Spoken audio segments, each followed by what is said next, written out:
Operation London Bridge. That's the code name given to the plan in place for the days and weeks after Queen Elizabeth II's passing.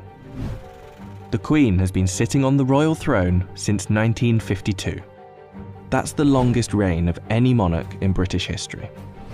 And during that time, she's seen over a dozen UK Prime Ministers, nearly 20 Summer Olympics, and over half a dozen popes.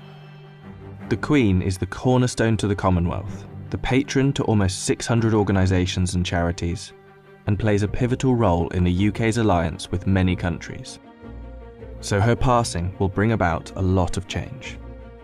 Not just for the United Kingdom, but potentially the world.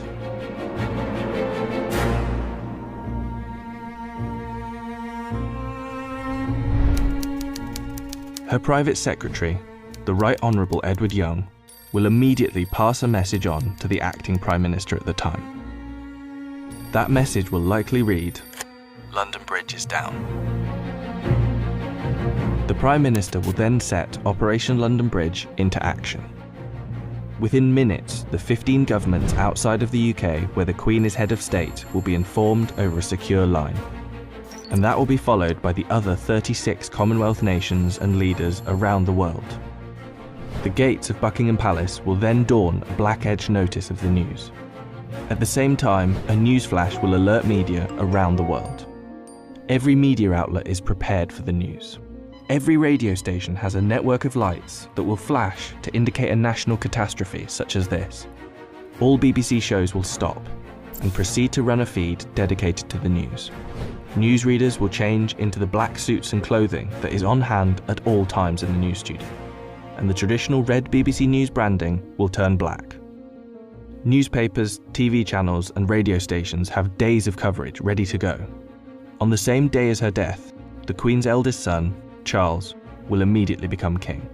And it's reported that the stock exchange, businesses and shops across the UK will likely close for the day out of respect. The day after the Queen's death, on a live stream, Charles will make his first official speech as king.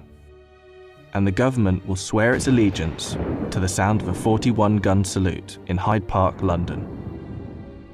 After that, King Charles, if this is the name he so chooses, will set off on a UK tour, visiting the leaders of government in the capitals of each country, Edinburgh, Belfast and Cardiff, before returning to London.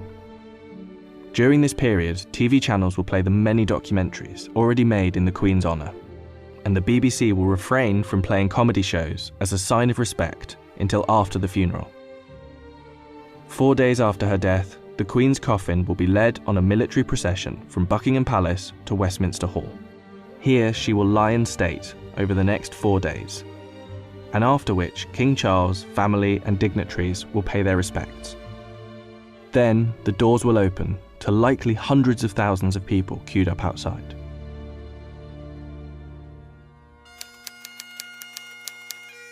The funeral is estimated to take place 10 to 12 days after the Queen's passing. But one thing is certain, the day of the funeral will be an official bank holiday for the whole of the United Kingdom.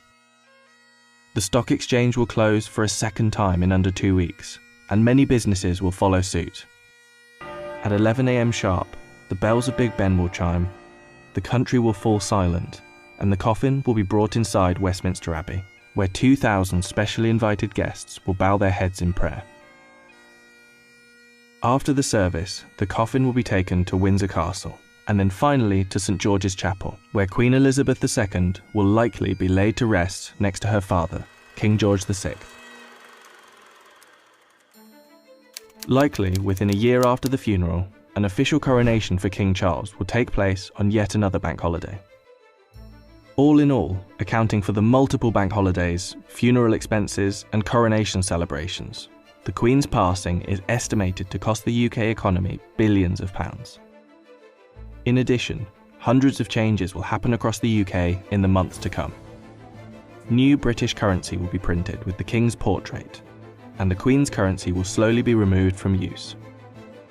The same will happen for stamps, passports, and police and military uniforms, and the national anthem will be changed to God Save the King.